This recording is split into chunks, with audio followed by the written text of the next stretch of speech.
여러분 혹시 이런 경험 있으십니까? 그거 괜히 했다라고 후회하면서 또 그 일을 하고 있는 거예요. 또 똑같은 경험을 하는 거죠. 반복하는 거죠. 시험 기간에 시험 공부를 못해서 좀 열심히 할 걸. 벌써 시험이네. 어떡하지? 이렇게 후회해놓고 다음 시험 기간이 다가오면 또 안 하고 또 끝나고 후회합니다. 이게 반복되죠. 다이어트를 하겠다고 결심을 해요. 배고파서. 근데 야식을 먹어요. 먹고 나면 후회가 밀려옵니다. 안 먹을 걸. 그리고 다음 날 밤에 또 야식을 시키죠. 네, 이게 또 후회합니다. 사람은요, 누구나 실수하고 누구나 후회도 합니다. 그런데 후회만으로는 삶이 변하지 않습니다. 성경은요, 후회와 회개를 분명히 구분하고 있습니다. 후회는요, 잘못된 감정을 깨닫고 마음이 불편해지는 감정을 말해요. 회개는요, 그 잘못에서, 그 후회에서 돌이켜서 실제로 삶이 바뀌는 것을 말합니다. 예를 들어서 베드로가 예수님을 3번 부인하거든요. 예수님 십자가에 계실 때. 그리고 통곡해요. 이제 후회를 하죠. 이후에 예수님을 만나고 회개를 합니다. 후회할 때까지는 변하는 게 없는데 회개하고 나서 완전히 새로운 삶을 살아요. 이처럼 이제 후회는 감정의 변화라면 회개는 그 감정에서 나아가 구체적인 변화로 나아가는 과정이라고 할 수 있습니다. 오늘 본문 속에 세례 요한이 등장합니다. 그리고 이렇게 외쳐요. 회개하라. 회개는 단순히 후회하라라는 말이 아니에요. 하나님 앞에서 돌이키고 삶이 변하는 것을 말합니다. 오늘 본문에서는 회개가 무엇인지 이것들이 나와요. 그것에 대해서 함께 살펴보고 나아가는 시간이 되었으면 좋겠습니다. 첫 번째로요, 회개는 삶의 열매로 드러납니다. 본문 7절에 보시니까 세례 요한이 세례받으러 나오는 사람들에게 말합니다. 독사의 자식들아. 처음부터 좀 세례 요한이 세게 말해요. 독사의 자식들이라고 말이 단순한 욕을 한 게 아니에요. 이건 그들의 거짓 신앙을 향해 그들의 영혼을 깨우기 위한 경고의 말입니다. 겉으로는 경건한 척 세례를 받으러 나오지만 속은 전혀 변하지 않는 그런 이중적인 모습을 폭로한 거예요. 요한은 이 부분에서 분명히 말합니다. 8절이죠. 회개에 합당한 열매를 맺으라 라고 말합니다. 단순히 후회하는 마음이 아니라는 거예요. 회개했다면 그에 따른 열매가 나타나야 된다는 거예요. 사실 유대인들에게는 이런 마음들이 있었어요. 우리는 하나님한테 선택된 민족이야. 우리는 아브라함의 자손이야. 선택된 민족. 그래서 선민 사상이 있었어요. 특권 의식이 있었던 거예요. 우리는 하나님의 사람이야. 우린 태어날 때부터 하나님의 사람이야. 그러면서 나는 성전도 가고 제사도 드리는데 이미 이 정도면 괜찮은 사람이지라고 생각하는 게 있었다라는 거예요. 그러나 요한은 그들의 잘못된 생각을 깨뜨리고 있습니다. 8절에 속으로 아브라함이 우리 조상이라 말하지 말라. 내가 너에게 이르노니 하나님이 능히 이 돌들로도 아브라함의 자손이 되게 하리시리라. 이 돌들로도, 돌들 가지고도 아브라함의 자손 만들 수 있어. 너네 아무것도 아니야 라고 얘기하고 있는 거예요. 너희 출신, 너희 종교적 습관 같은 걸로 가지고 있는 그 의의를 버려. 그건 하나님 앞에서 회개의 증거가 결코 아니야 라고 하는 거예요. 그럼 왜 종교적 습관은 회개 증거가 될 수가 없는가? 교회에 앉아 있는 거, 지금 앉아 있는 거, 예배 드리는 거, 찬양 부르는 거 자체가 거룩한 행위일 수 있어요. 그건 거룩한 행위가 맞아요. 그러나 그 속에 진실함이 없다면 하나님과는 아무 관계없는 종교적 행동일 뿐이라는 거죠. 교회에 와서 예배는 드리지만 밖에서는 여전히 전혀 바뀌지 않는 삶이라면 회개의 열매가 아니라 단순한 습관에 불과하다라는 거예요. 그들의 습관의 특징이 뭐냐면요, 사람 앞에 보이기 위한 것이냐를 물어보면 돼요. 내가 하는 이 행동이 하나님이 보시는 것이냐 사람 앞에 하는 것이냐, 이걸 보면 돼요. 겉모습은 종교적으로 보여도 속이 변하지 않는다는 게 그거거든요. 예수님 시대에 바리새인들이 바로 그랬거든요. 그들은요, 기도도 열심히 했어요. 금식도 했어요. 구제도 했어요. 정말 하라는 거 다 하고 살았어요. 지금 우리보다 훨씬 나아요. 그러나 그들의 열매는 뭐예요? 교만과 위선이었어요. 습관이 교회 안에서만 보여지는 행동이라면 회개는 교회 밖에서도 보여지는 행동입니다. 구체적이고 실제적인 변화를 가져옵니다. 우리는 이런 함정에 빠질 수 있음을 주의해야 돼요. 나는 예배 안 빠지고 잘 다니고 있어. 나 모태신앙이야. 난 직분도 있고 봉사도 하고 헌금도 해. 그런데 그 삶에 어떤 열매가 없냐면요,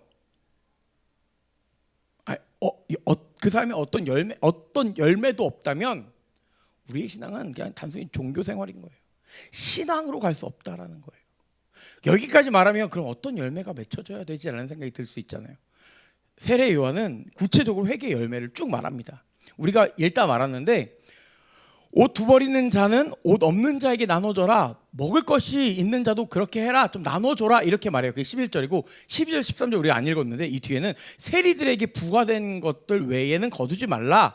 군인들에게는 사람에게 강탈하지 말고 거짓으로 고발하지도 말고 받는 급료를 족한 줄도 알라라고 말해요. 그러니까 결국 나눔, 긍휼, 정직, 공의, 공평, 만족 이런 것들을 말해요.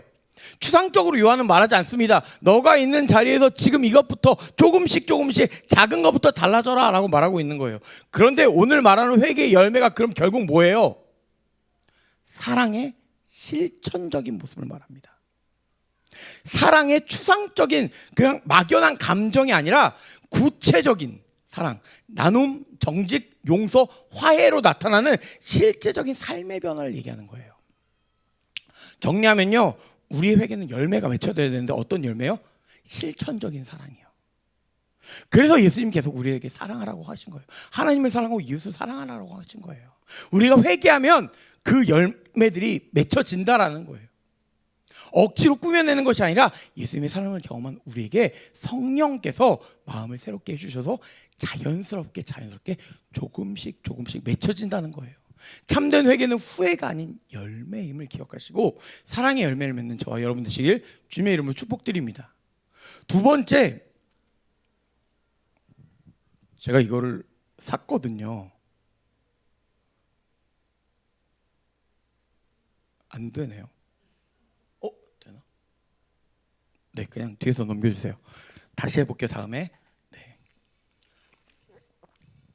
회개의 메시지 앞에 반응은 달라집니다. 세례 요한의 회개하라는 메시지를 들은 사람의 반응이 두 갈래로 나뉘어요. 긍정적인 반응과 부정적인 반응인데 첫 번째 긍정적인 반응은 어떻게 말하냐면 10절에 물어봐요. 그러면 우리가 무엇을 하리까? 그러니까 지금 들은 거예요. 회개하라! 막 이렇게 하라! 어떻게 해야 돼요? 라고 나온 거예요.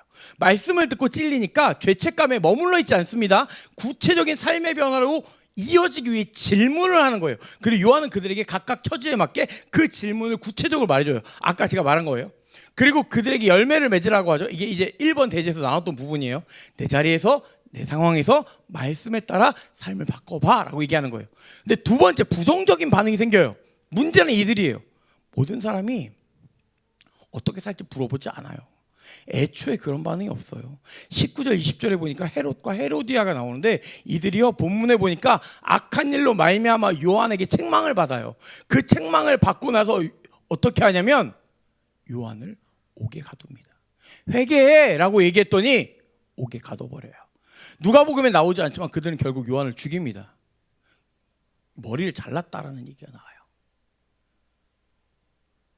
말씀 앞에 찔릴 때 두 가지 반응이 이렇게 나와요.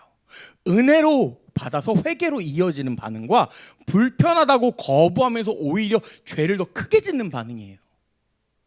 헤롯과 헤로디아는요 결국 하나님을 대적하고 사람을 죽이기까지 합니다. 여기서 잠깐 추가해서 설명하면 세례 요한은 이처럼 말씀 전하다가 죽임을 당해요. 그러나 헛되지 않습니다. 왜냐하면 이미 목적을 이뤘기 때문이에요. 하나님의 큰 계획 속에서 하나님의 뜻을 이루기 위해 중요한 부분을 감당하는데 그의 죽음으로 인해서 자신에서 예수님으로 사람들이 이동을 합니다. 그는 예수님의 길을 준비하는 사명을 받았고 그것을 온전히 감당했으며 많은 사람들이 회개하고 예수님을 바라보게 만들었습니다. 그의 죽음은 우리에게 이렇게 말합니다.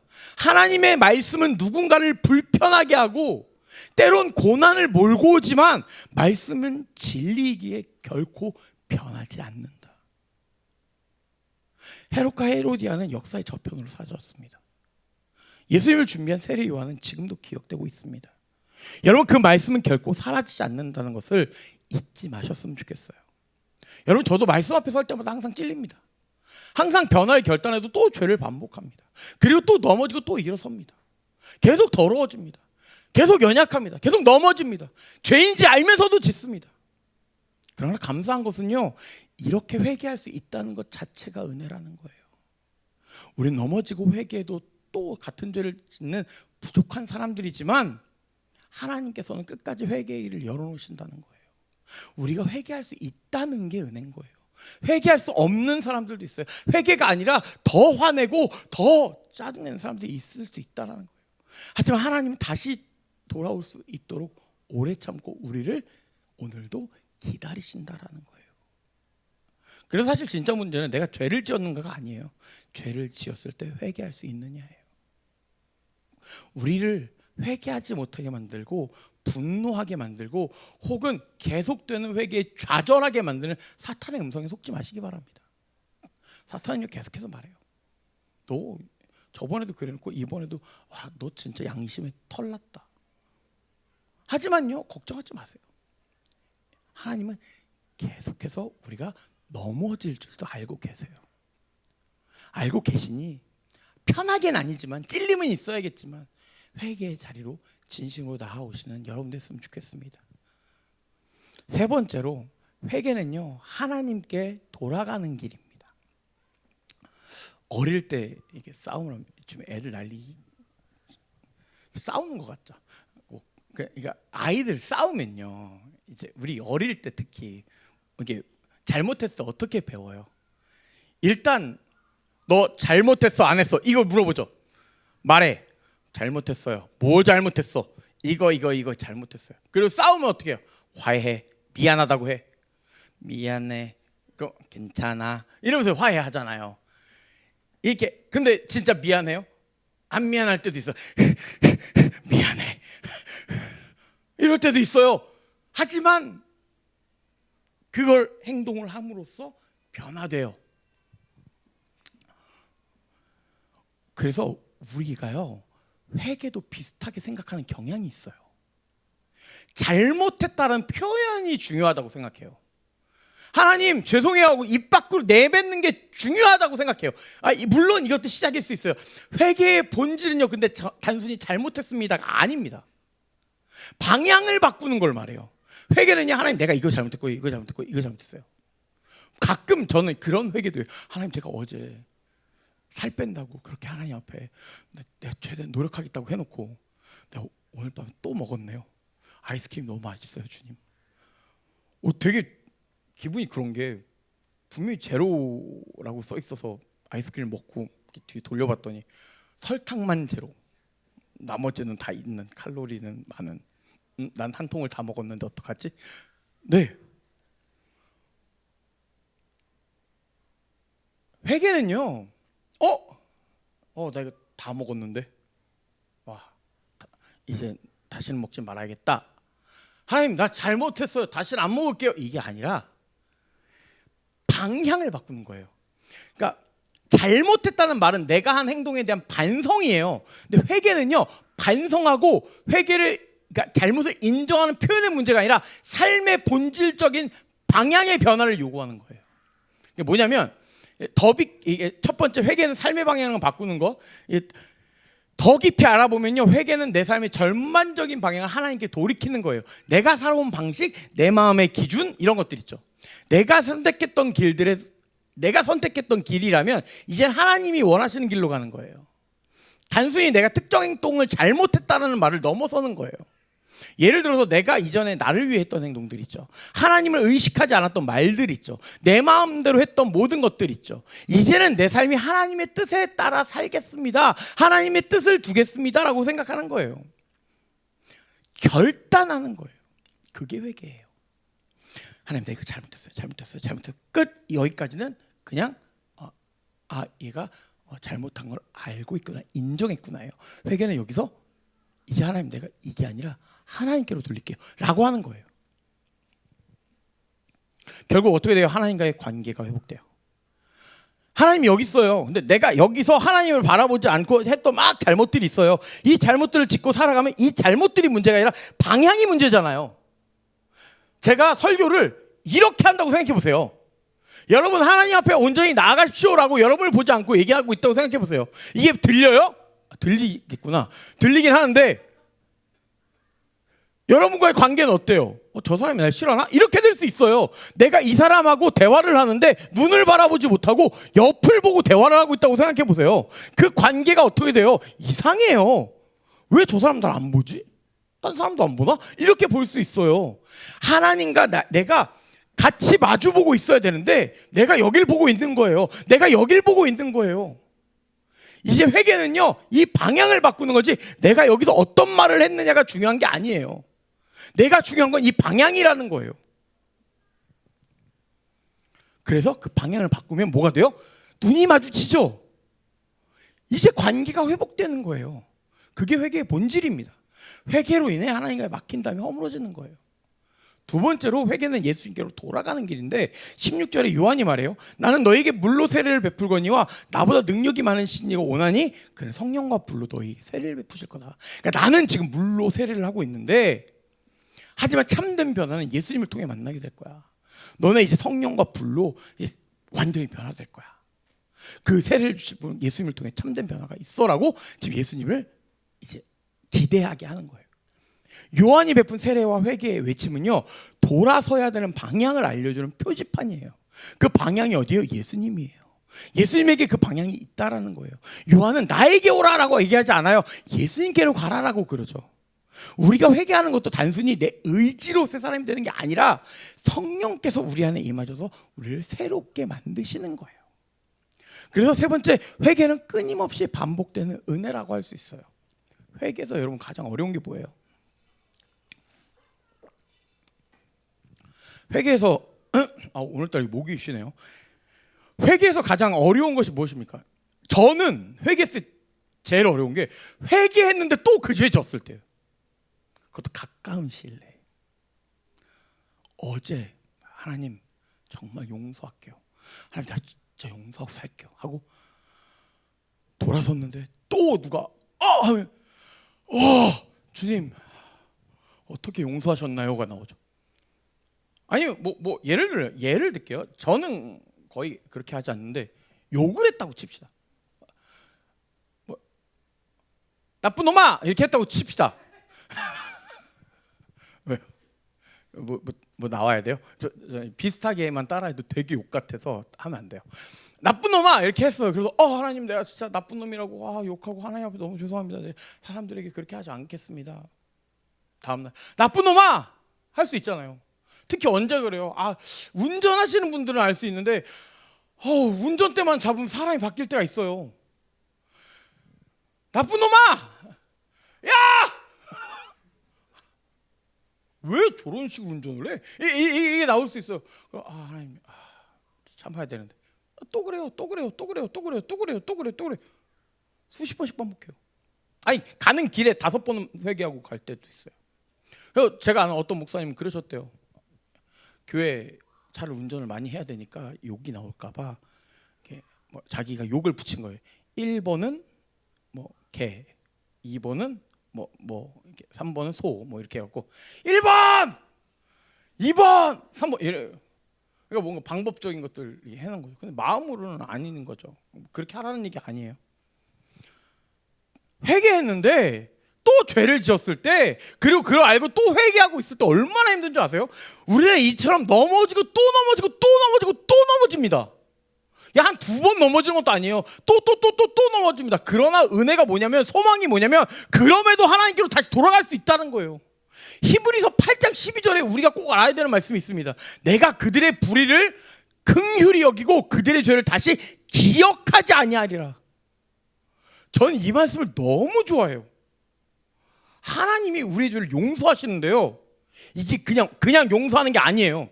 우리처럼 용서하는 게 아니에요. 우리는 용서할 때 그냥 넘어가는 거잖아요. 이번 한 번만 봐줄게. 다음에 또 그러면 어떡해요? 저번에도 그랬는데? 내가 저번에 넘어갔는데 세 번째 되면 어떡해요? 내가 저번에 2번이나 내가 말했는데 세 번째 또 이런 건 나를 좀 무시하는 행동이니? 이렇게 갈 수 있어요. 이게 중첩돼요. 가중처벌 받아요 나중에. 근데 하나님은요 뭐라 그래요? 기억조차 하지 않겠대요. 그러니까 머릿속에서 지우신다는 거예요. 그러니까 내가 오늘 나쁜 놈아 이렇게 얘기했어요. 나쁜 놈아 얘기했더니 하나님 정말 죄송해요. 그럼 하나님 내가 나쁜 놈아 하는 거 기억 못하는 거야. 우리만 알아. 하나님 몰라. 전지전능한 하나님 누구 까먹어요. 몰라요. 기억을 안 하시는 거예요.